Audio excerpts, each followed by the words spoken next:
Sud Radio, les clés d'une vie, celle de mon invité.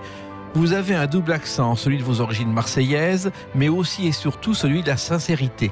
Vous êtes un homme de théâtre qui, dans la vie, ne fait jamais de cinéma. Bonjour Vincent Fernandel. Bonjour Jacques, ça va ? Ça va très bien. Écoutez, vous êtes à l'affiche en tant qu'auteur d'une pièce au Théâtre des Mathurins, Anna attend l'amour, on va en parler tout à l'heure. Mais on va évoquer votre parcours discret néanmoins, parcours qui vous a mené aujourd'hui au théâtre après différentes choses et à travers des dates, car c'est le principe de l'émission. Et la première date que j'ai trouvée vous concernant, Vincent Fernandel, c'est le 7 mars 1991. Ça vous dit quelque chose ? Écoutez cette chanson. Près de nous, si pétant de merle, la rosée faisait des perles. Félicie ? Non, c'est pas ça. Non, Ça c'est pas. je me reconnais encore. Voilà, mais non, c'était Je peux vous César, garantir que ce Fanny, n'est pas moi. Vincent et Fernand par Vincent Fernandel. Donc, vous vous souvenez de cette chanson ? Oui, alors c'est très marrant parce que la chanson qui est passée, c'est donc celle de mon grand-père, Ouais. ce qui prouve bien que je suis indiffusable, quoi. Que ce soit le hasard de la technique, hein, ou que attendez, il y a des grands. On l'avait pas, on n'a pas retrouvé sur. On l'a pas. Elle est dans la classe. C'est pas un grand drame. Non, hein. alors, Je pense que les gens pourront s'y faire et pourront s'en passer. Parce qu'il faut savoir que ce jour-là, il y a une télévision à la classe où vous arrivez. C'est une émission animée par Fabrice. Il y a Oui. Olivier Lejeune. Il y a sur le pupitre, il y a Micheline Dax, Fabrice. Et puis il y a vous, Oui. tout petit, vous avez 10 ans, et vous arrivez avec Franck Fernandel, votre père, Oui. et lui présente un livre sur Fernandel, et vous chantez pour la première fois cette chanson, César, Fanny, Vincent et Fernand. Et c'était donc dans l'émission La Classe. Oui. Oui, je m'en rappelle très bien. J'accompagnais Franck, mon père, sur les plateaux. Il la faisait souvent. Oui. Par contre, j'ignorais, j'avais oublié que j'avais fait ma première prestation de chanteur, carrière courte de chanteur, hein, et heureusement pour tout le monde, mais que c'était à cette date-là. Oui, c'était César, Fanny, Vincent et Fernand. C'était une chanson que mon père avait écrite avec son producteur historique, Gérard Tempesti, Oui. justement sur l'époque de Pagnol. César parce que Rému, Fanny parce que de Mazis, Vincent parce que Vincent Scotto et Fernand parce que Fernandel, mon grand-père. Voilà. Et je l'avais reprise quand j'étais petit. On avait fait un 45 tours à l'époque, hein, ça remonte. Et il s'est d'ailleurs très très bien vendu, c'est-à-dire à 3-4 exemplaires dans le Val-de-Marne, Oui. une dizaine dans la Drôme et je crois une vingtaine à Marseille. Là, on a fait de très gros scores. Ouais, c'est un collector. Absolument. Et je suppose que Vincent, votre prénom vient de Vincent Scotto, qui était lié à Fernandel. Eh bien, pas du tout, mon cher Jacques. Je vais vous apprendre quelque chose. Oui. C'est qu'en fait, c'est mon père qui avait un oncle qui s'appelait Vincent, Oui. qui faisait un peu de peinture et qui était un gentil garçon apparemment. Et en fait, il m'a appelé Vincent grâce à lui. Mais étant du Midi et d'une famille plus que provençale, souvent on a tendance à penser que c'est Scotto. Mais par contre, j'aime beaucoup Vincent Scotto. Oui, qui a fait 4000 chansons. Et alors, curieusement, beaucoup de chansons marseillaises, mais la plus célèbre, c'est une chanson, c'est J'ai deux amours, Oui. qu'il a écrite avec Géo Cogé, en arrivant devant le Casino de Paris, sous un bec de gaz, parce qu'il avait trouvé l'inspiration, sans imaginer que ce serait un succès mondial. Exactement. Alors, vous êtes à l'époque tout petit, vous avez des cheveux longs, vous avez coupé vos cheveux, je me souviens vous aviez des cheveux très très longs à l'époque. Oui, c'est vrai. J'avais les cheveux très longs parce que souvent les enfants, quand ils ont de beaux cheveux, et c'est vrai que j'ai quand même de la matière dans ce domaine, quand ils ont de beaux cheveux, on leur laisse pousser, et moi on me les avait laissés pousser. Et puis on a fini par me les couper parce que j'en avais marre qu'on me dise « Oh, la jolie petite fille ». Mais j'ai gardé malgré tout un côté très féminin. Oui, n'exagérons rien. Alors, vous êtes dans une famille artistique, c'est comme ça, ça change pas grand-chose à votre vie, Vincent Fernandel. Vous savez, Jacques, lorsqu'on est bombardé dès l'enfance et dès la naissance dans une famille où tout le monde fait ce métier, ça paraît d'une banalité absolue. C'est-à-dire que, pour commencer, je suis né alors que mon père, dans les années 80, marchait très fort. Il avait sorti un titre que vous connaissez bien, qui est L'amour interdit, Bien sûr. voilà, qui a été un de ses plus grands succès en France. Mon grand-père était très diffusé à la télévision. Du côté aussi maternel, il y avait quelques artistes. Donc, si vous voulez, pour moi, c'était la vie normale. Et j'ajoute aussi que j'ai eu la chance d'avoir été éduqué dans une famille qui n'en a jamais fait tout un plat. C'est-à-dire qu'on n'a jamais fait peser sur moi une mission quelconque de reprendre je ne sais quel flambeau. Et c'est surtout qu'on m'a toujours dit « tu feras ce que tu voudras ». Ce n'était pas une obligation que de faire ce métier. Et ça dépend aussi beaucoup de l'éducation, l'équilibre par rapport à ça. Oui, et moi je me souviens d'autant plus d'une soirée chez vous, parce que je travaillais à l'époque sur Radio Monte-Carlo avec Franck Fernandel. Vous pensez bien que je m'en souviens, Jacques. Vous aviez 8 ans, et il y avait Andrex qui était le meilleur ami de Fernandel, celui Oui. qui l'engageait régulièrement sur des films, Oui. parce qu'ils se connaissaient depuis l'enfance. Il y avait une fidélité familiale. Vous savez, quand ces grands noms du cinéma de cette époque avaient des amitiés ou avaient vraiment des connexions fortes, humaines avec les gens, il y avait une fidélité qui durait au-delà de l'écran. Et d'ailleurs, c'était aussi le cas de mon père, qui a toujours travaillé avec des gens qui étaient ses amis, non pas parce que c'était ses amis, mais aussi parce qu'ils étaient compétents. dont vous faisiez d'ailleurs partie, mon J'ai cher eu la Jacques. chance, oui. Et c'est vrai que s'il y a une chose dont j'ai hérité, c'est justement aussi cette fidélité en amitié et en relation, et surtout dans le domaine du travail, où j'aime m'entourer de gens qui d'abord font preuve de compétences humaines avant de faire preuve de compétences artistiques. Après, je préfère avoir les deux parce que sinon c'est moins intéressant. Mais il y a d'abord effectivement cet aspect de lien. Moi, ce que j'aime dans ce métier, c'est le lien que ça crée. Alors, le lien, vous l'avez choisi, vous chantez comme une casserole, vous n'êtes pas comédien. Comme une batterie de casseroles, maintenant on peut y aller, hein, tu sais. Et en revanche, l'audiovisuel vous intéresse, vous avez fait des études d'audiovisuel. Vincent Fernandel. Absolument. J'ai fait 3 ans d'études audiovisuelles qui ne m'ont pas servi à grand-chose. Simplement, non, parce que vous savez, moi, vous savez, j'ai une école de théâtre où on va en parler tout à l'heure, des acteurs. Donc, je suis bien placé pour savoir que de nombreuses écoles privées à Paris sont ce que j'appelle des pièges à provinciaux. Et qu'on s'appelle Fernandel ou pas, on vient quand même de sa province, du Midi, etc. Donc, on fait une école, on fait des petits boulots pour la payer quand même parce qu'on a le sens des valeurs. L'école coûte très cher et on sort au bout de 3 ans, on se dit, à part d'avoir gratté du papier, d'avoir tripoté un peu de 3 caméras, j'ai pas appris concrètement grand-chose.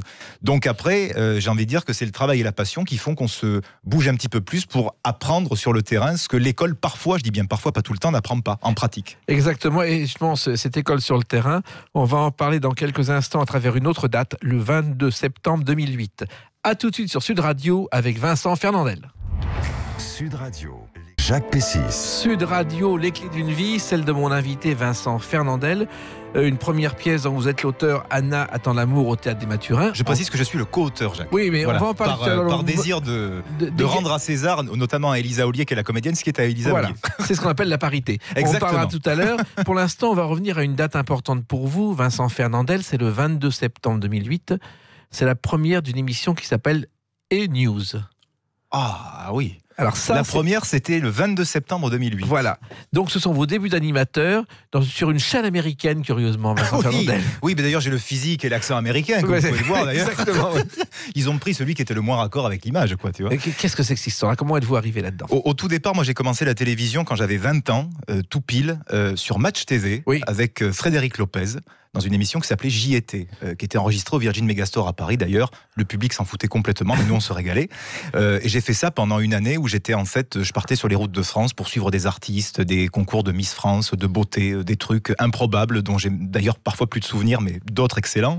Mais Match TV, il faut le savoir, était une chaîne qui avait été lancée par Lagardère, persuadée que les chaînes de la TNT allaient exploser. Ils ont pris un bouillon pas possible.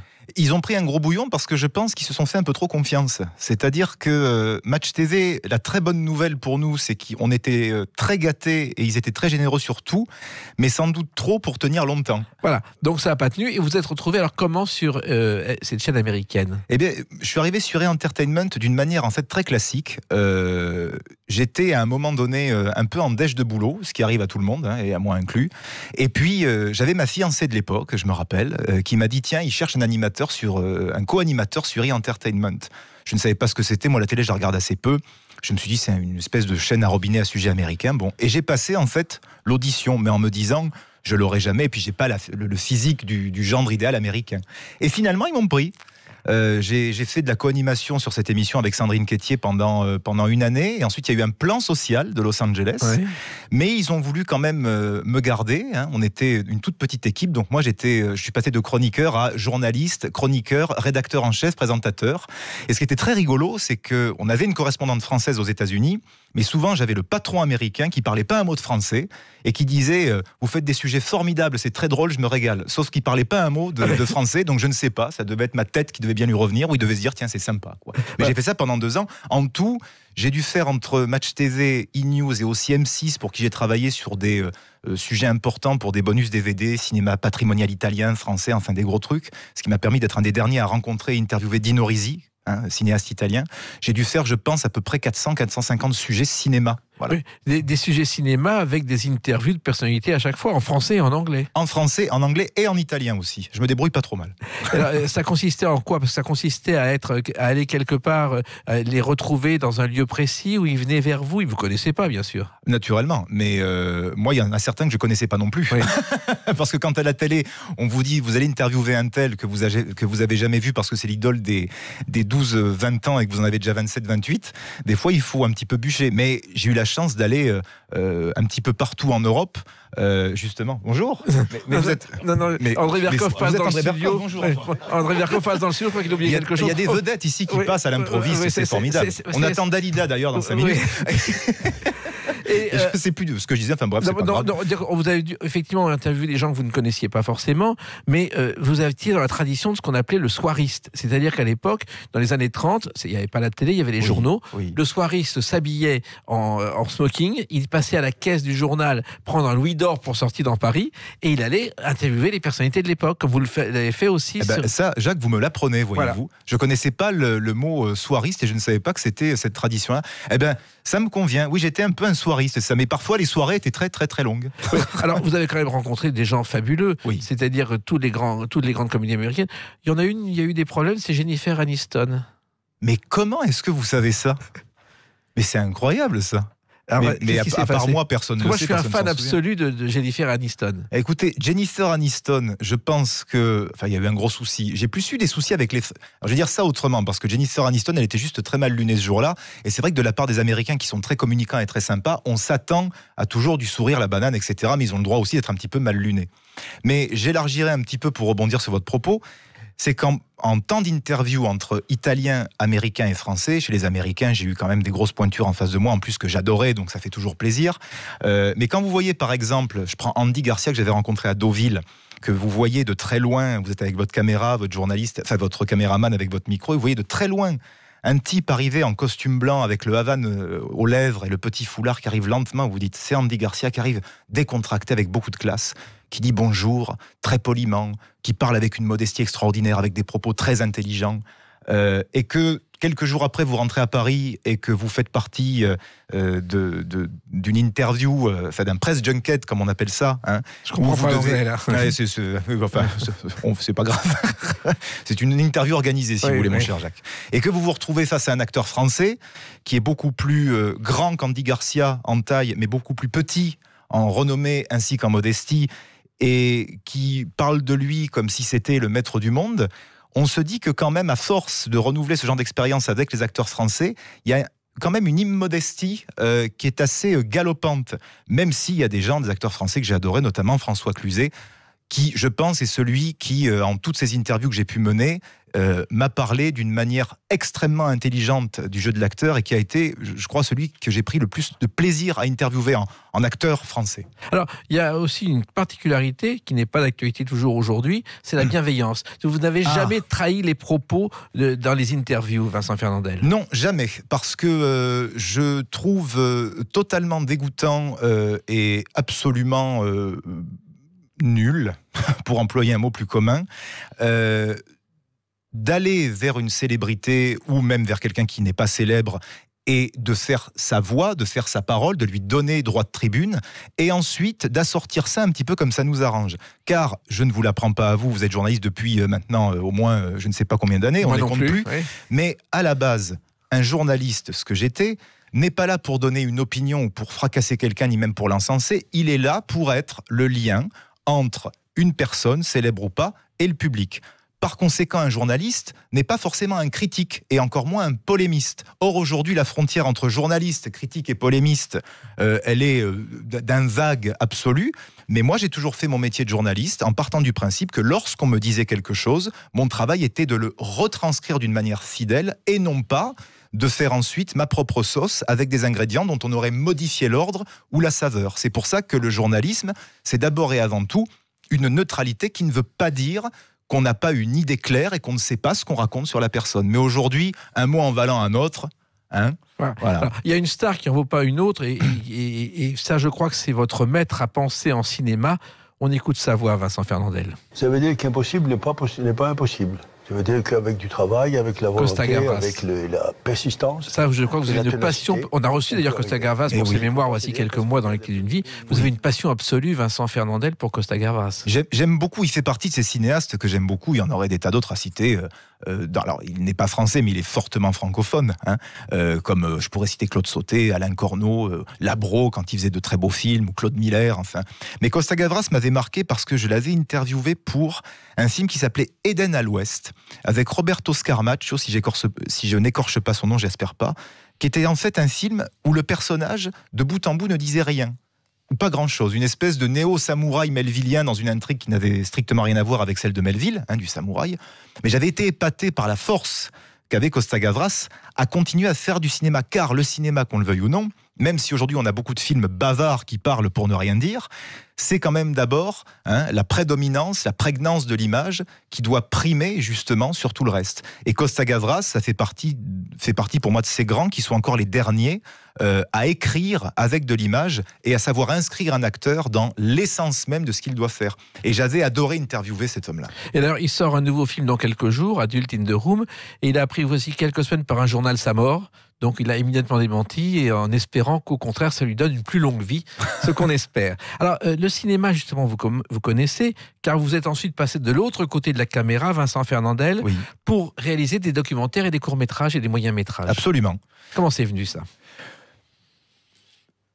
Je vais vous dire ça, c'est-à-dire que j'ai plein de métiers en fait. Je fais à la fois professeur d'art dramatique, de théâtre, je fais également de la photographie, je réalise, j'écris pour le théâtre et puis pour d'autres choses.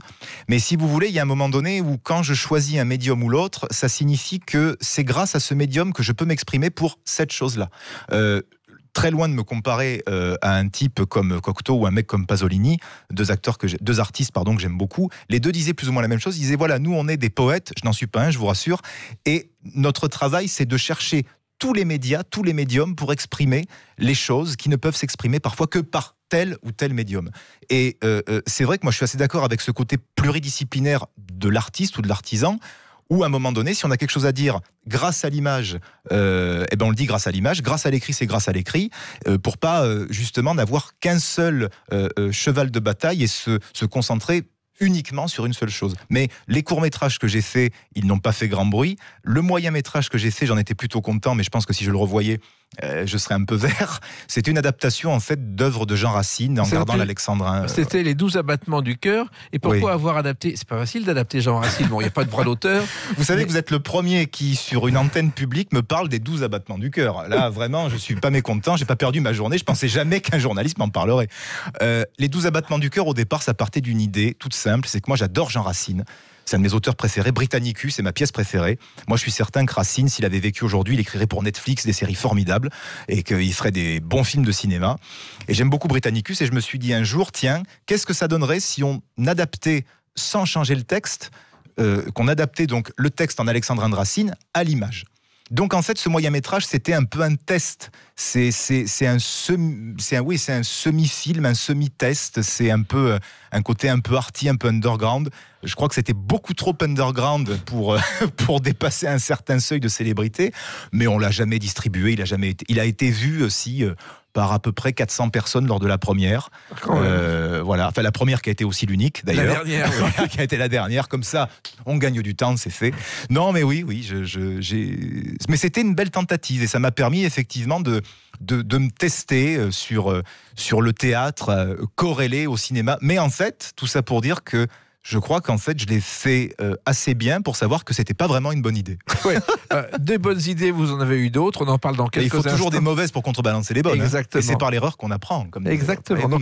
Donc une autre date importante, 27 août 2019. On en parle dans quelques instants sur Sud Radio avec Vincent Fernandel. Sud Radio. P6. Sud Radio, les clés d'une vie, celle de mon invité Vincent Fernandel. On a parlé de votre passé, de votre amour du cinéma, du théâtre. Et le théâtre, justement, depuis le 27 août, au Théâtre des Mathurins à 19h, il y a une pièce, Anna attend l'amour, qui est jouée par Élisa Ollier. Élisa Ollier qui a écrit cette pièce avec vous, Vincent Fernandel, et ce sont vos débuts d'auteur de théâtre. Eh bien, c'est vrai que c'est la première fois, Jacques, que une de mes créations, parce que j'en ai fait plusieurs, mais à chaque fois ça se jouait 3, 4, 5 dates, parce que le théâtre français est quand même en crise, il faut le savoir, mais c'est effectivement la première fois qu'une de mes créations est mise aussi bien en valeur, non seulement par rapport au théâtre, qui est un lieu magnifique, le Théâtre des Mathurins, mais aussi et surtout parce que, et je ne sais pas si tous les auteurs disent ça dès qu'ils font une nouvelle chose, mais pour moi c'est l'œuvre dont je suis le plus, pas fier, mais le plus heureux depuis que j'ai commencé dans ce métier. Parce que c'est d'abord une rencontre cohérente avec Élisa, à qui au départ je donnais non pas des cours, mais que je préparais à des castings. Et on s'est aperçu très rapidement qu'on avait, elle et moi, le même univers. artistique, ce qui est extrêmement rare. Et donc on a commencé à écrire à deux ce spectacle qui finalement est né sur scène, alors que nous, en l'écrivant, on ne pensait même pas à est-ce que ça va marcher, etc. Mais quand je dis que c'est une œuvre dont je suis très heureux, c'est parce que c'est aussi le témoignage de la rencontre entre deux personnes, entre Elisa et moi. Et c'est ce que je dis souvent, c'est un bébé qu'on a fait sans jamais se toucher. Oui. Alors, c'est l'histoire d'une femme qui cherche l'amour dans toutes les directions sauf la bonne. Et à travers cette comédie noire, car on rit beaucoup mais c'est très noir, vous évoquez les familles toxiques. Absolument. Avec Elisa, pour des raisons qui nous sont propres à chacun, on a pris comme socle la toxicité familiale. C'est-à-dire à quel point les problématiques familiales poussées à un certain niveau peuvent avoir des dommages absolument catastrophiques, voire parfois irréparables, sur les enfants qui sont issus de ces familles où ça manque d'amour, où ça manque de cohésion familiale, où ça manque de discernement, où il y a trop d'inconséquences pour qu'à un moment donné, tout ça se répare. Et avec Elisa, comme on ne voulait pas se censurer et qu'on voulait aller très loin, on s'est un petit peu inspiré de l'écriture et du ton qu'avaient ces formidables comédies italiennes des années 60-70 avec les Gassman, les Sordi, les Tognazzi, réalisés par les Monicelli, les Risi et tout le bazar, où justement ce cinéma-là prenait des sujets extrêmement cruels, voire parfois très très noirs. Je pense par exemple à Affreux, sale et méchant des Toresco, là sur les bidonvilles à Rome, mais qui arrivait, pour faire passer l'horreur, à détourner complètement le socle abominable pour en faire de la comédie noire. Parce qu'en fait, la comédie qu'on appelle la comédie à l'italienne, c'est en fait ça, c'est de la comédie noire. Aujourd'hui, en France, on dit « Ah, l'humour noir » comme si on l'avait découvert depuis 10 ans, mais il existait bien avant nous. Encore une chose qu'on n'a pas créée, nous, les Français. On a créé d'autres choses quand même, heureusement. Mais ça veut dire que vous avez beaucoup ri en écrivant ce spectacle, Vincent Fernandel, et vous faire rire, c'est pas si évident. Oui, effectivement. Je suis pas très bon public. Déjà parce que quand on fait un métier artistique et qu'on voit beaucoup de films, qu'on voit beaucoup de pièces, etc., il y a toujours un moment où c'est plus l'œil du spécialiste qui parle plus que celui du public. C'est comme si vous avez ici un psychanalyste, il va forcément vous analyser d'une manière différente à cause de son métier. Mais même si je suis pas très bon public, quand je suis emporté, je suis emporté. Et j'avoue que sur cette pièce, celle qui m'a emporté, c'est d'abord Elisa, parce que c'est une pièce qu'on a écrite sur mesure pour elle, pour sa nature, car c'est une comédienne, il faut bien le dire, qui ne rentre dans aucune case. Aujourd'hui, où on nous fait croire que le métier artistique, notamment chez les acteurs, il n'y a jamais eu autant de liberté, il y a la place pour tout le monde, c'est faux. Aujourd'hui, il faut correspondre à des standards qui sont aussi carrés et nets qu'une boîte de vache qui rit, quoi. C'est-à-dire, on rentre dans la boîte ou on rentre pas, ou on est en portion carrée ou trapézoïdale. C'est la dictature du standard dans le milieu artistique pour les acteurs. Et c'est justement, pardon, je vous coupe, et c'est justement pour ça qu'Elisa fait un succès très fort dans ce spectacle, parce qu'on a une femme qui ne fait pas que rire, mais qui aussi arrive à émouvoir et qui arrive à passer de la sensualité à la folie en un quart de seconde, dans un texte qu'on a voulu quand même un minimum intelligent, avec du fond. Ouais, ce qui est étonnant aussi, c'est que c'est un seul en scène, comme on dit aujourd'hui, oui. Mais en même temps, c'est un seul en scène qui est une pièce de théâtre. Et ça ne se fait jamais, Vincent Fernandel. Alors, on parlait tout à l'heure des mots qu'on emploie pour d'autres. On me dit, c'est un one-man show. Non, ce n'est pas des sketchs. C'est du stand-up. Non, c'est pas du stand-up. C'est pas quelqu'un qui a un pied de micro, qui est mal sapé et qui fait des vannes au public au 2e, 3e rang et on est ravi de se faire défoncer la gueule quand on a payé 30 balles sa place. C'est pas ça. Non. Bah oui, mais il faut dire les choses. Il y a des gens talentueux dans le stand-up, mais comme dans beaucoup de choses, il y a beaucoup de déchets aussi. Bref, avec Elisa, on a écrit un long monologue. C'est un monologue de théâtre. Voilà. Alors, dans les longs monologues de théâtre, il y a aussi beaucoup de singerie. C'est vrai, souvent il y a ces pièces formidables où il y a un type qui pendant 4 heures fait seul sur scène avec un sac plastique, avec une barre de fer. Oui. Et puis alors c'est formidable, on se régale. On n'a rien compris, mais c'est du grand art. Nous, si vous voulez, on a Libération en parle. Voilà. Mais nous, si vous voulez, je dis ça parce que c'est une pièce où il n'y a pas de message. On ne s'est pas dit, comment allons-nous faire passer un message, comment allons-nous faire un peu de prosélytisme bobo parisien pour expliquer à tous ces gens qui ne comprennent rien ce qu'il faut penser grâce à nous. Non, nous on ne pense rien. On raconte une histoire où les sens parfois sont assez ouverts et on laisse au spectateur le soin de remplir de sa propre histoire l'histoire qu'on lui propose. Car, comme disait Meyerhold, qui était un grand homme de théâtre russe, il y a le premier créateur qui est l'auteur, le second qui est le metteur en scène, le 3e qui est l'acteur, et le 4e créateur, c'est le public. Ne jamais oublier une chose, c'est que le public, comme disait un autre très grand Billy Wilder, il vient pour être boxé, il vient pour être tenu en suspense. Il vient pas pour écouter la diatribe moraliste d'un pseudo-artiste qui vous explique sous couvert d'eux qu'en fait, votre vie n'est pas bien et que la sienne est formidable. Ça, c'est des bêtises. Cette pièce, Anna Je attend me casse l'amour. la gueule, tout va bien. J'ai failli passer sous le bureau. Voilà, c'est l'émotion. Voilà, Cette exactement. pièce attend l'amour. Anna attend l'amour, Oui. donc au Théâtre des Mathurins, Vincent Fernandel. C'est donc un sujet sur les familles toxiques et c'est un sujet universel puisqu'à la fin du spectacle, beaucoup de femmes ou d'hommes viennent voir votre comédienne Élisa Ollier pour vous dire qu'ils ont été touchés par le sujet. Absolument. Et alors ça, je vous avoue que ça a été une grande surprise parce que quand on crée quelque chose, on a beau en être content ou être en doute, on se dit après, c'est le public qui va le faire. Il n'y a pas de sûreté selon laquelle ça va marcher ou pas. Mais ce qui a été très étonnant, c'est qu'en fait, on s'est aperçu avec Élisa, et les gens viennent beaucoup voir Élisa parce que c'est elle qui porte le bébé, c'est elle qui est sur scène, et elle le porte très bien, viennent voir Élisa, ou moi, quand on sait à peu près que je suis le co-auteur et qui je suis, pour en fait nous faire des confidences. Et on se rend compte avec Élisa qu'il y a des gens qui nous racontent des choses, des pans de leur vie familiale, intime, comme si, soudain, on faisait partie de leur famille. Comme si, soudain, dans la pièce, à certains moments, on avait mis le doigt, sans le vouloir, sur des choses qu'ils ont peut-être, parfois, pu catharsiser, et dont ils ont pu se rendre compte qu'ils n'étaient pas les seuls à les vivre. Et c'est ça qui est formidable quand on crée quelque chose. C'est pas le fait que la presse soit bonne et qu'il y ait beaucoup de monde, même si on est très content quand ça arrive, soyons pas hypocrites. Mais le mieux, c'est quand, à la sortie du théâtre, les gens viennent vous dire « Ce que vous avez fait, ça nous raconte quelque chose. Ce que vous avez fait, ça nous permet de nous détendre sur un passif un petit peu lourd ou sur une situation avec la famille qu'on vit qui est compliquée. Ça permet de nous prouver, c'est ce que m'a dit quelqu'un une fois, et ça, je l'ai retenu, qui nous a dit à Élisa et à moi, cette pièce m'a fait rire, et pendant que je riais, je me disais, je ne suis pas tout seul. Et ça, c'est joli. Alors, le théâtre, vous l'aimez tellement, Vincent Fernandel, que vous avez créé des ateliers qui portent votre nom, Oui. où vous formez des élèves. Absolument. Ça, c'est important pour vous, Ce la que transmission. oui, parce que, comme vous l'avez justement dit dans votre introduction, moi, je suis un homme discret. Je suis un homme de l'ombre. Non pas que je me sente mal à l'aise en public, j'y ai toujours été à l'aise et puis j'aime bien venir discuter sympathiquement. Mais ma vraie place, elle est vraiment à l'arrière, aux avant-postes. Moi, je suis une éminence grise. C'est-à-dire que je trouve que mettre des acteurs en valeur en écrivant pour eux ou en les formant, c'est ma juste place. Pourquoi, je n'en sais rien. Est-ce que la célébrité me fait peur ? Peut-être, à la fois, si j'avais voulu être célèbre, souvent on me dit, tu voudrais pas être célèbre ? Si j'avais voulu être célèbre, je le serais déjà. Quand quelqu'un est mu par l'envie de célébrité, il fait tous les efforts pour. Moi, je voulais être un bon artisan et je voulais mettre les autres en valeur. Voilà. Parce que je crois qu'à un moment donné, on peut pas tout faire bien.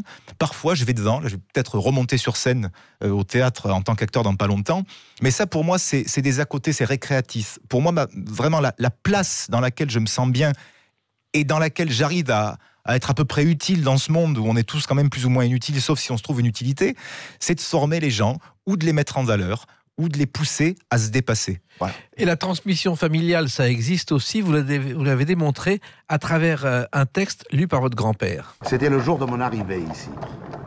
J'avais pris la diligence de Beaucaire, une bonne vieille patache. Vincent Fernandel, là vous relevez le défi, c'est-à-dire que Fernandel a enregistré les lettres de Montmoulin, Oui. et vous les avez enregistrées aussi. Oui, c'est vraiment ce qui nous lie, mon grand-père, mon père Franck et puis moi, c'est que tous les trois, nous avons enregistré les lettres de Montmoulin. J'ai enregistré les lettres il y a à peu près 1 an ou 2. Là, ça devrait sortir, ainsi que les Fables de La Fontaine, figurez-vous, début 2020. Mais enfin, logiquement, je parle pas trop des choses tant que c'est pas signé, parce que je fais plein de trucs, mais je dis pas tout. Oui. Mais c'est vrai que pour moi, c'était un régal.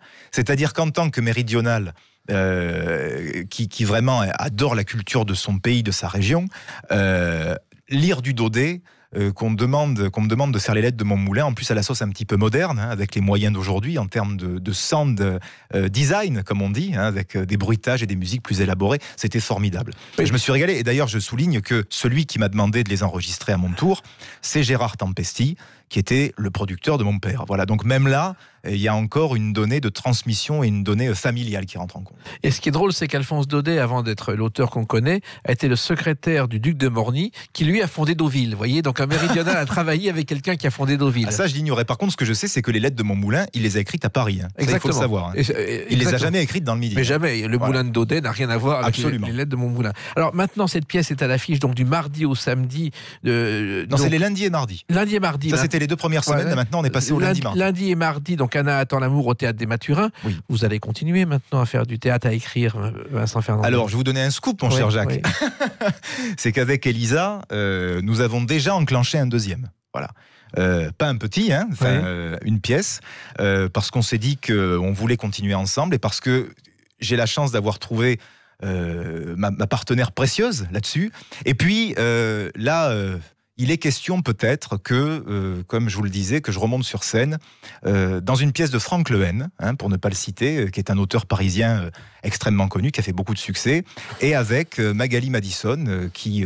pour ceux qui aimaient les séries de jeunesse du temps AB, où vous avez, je crois d'ailleurs, un petit peu œuvré, mon cher Jacques, voilà Magali Madison, qui jouait dans pas mal de séries d'AB Productions, mais qu'on a aussi vu, et c'est vrai, on le signale rarement, dans des films de genre, dans des films un petit peu underground, dont un film que j'aime beaucoup, qui s'appelle La fiancée de Dracula de Jean Rollin. Voilà. Elle est formidable, Magali Écoutez, Madison. Pour l'instant, on va aller voir Anna attend l'amour au Théâtre des Mathurins les lundis, mardi à 19h, et vous reviendrez parler de tout ça sans problème dans les clés d'une vie. Ben, mon cher Jacques, je reviendrai avec le trousseau. D'accord. Vous prendrez la clé. Merci Vincent Fernandez. Merci, dans quelques Jacques. instants, Brigitte Lahaye. Merci. Nous, on se retrouve demain pour d'autres clés d'une vie. Bonne journée, merci, à demain. Merci, Jacques. Sud Radio, les clés d'une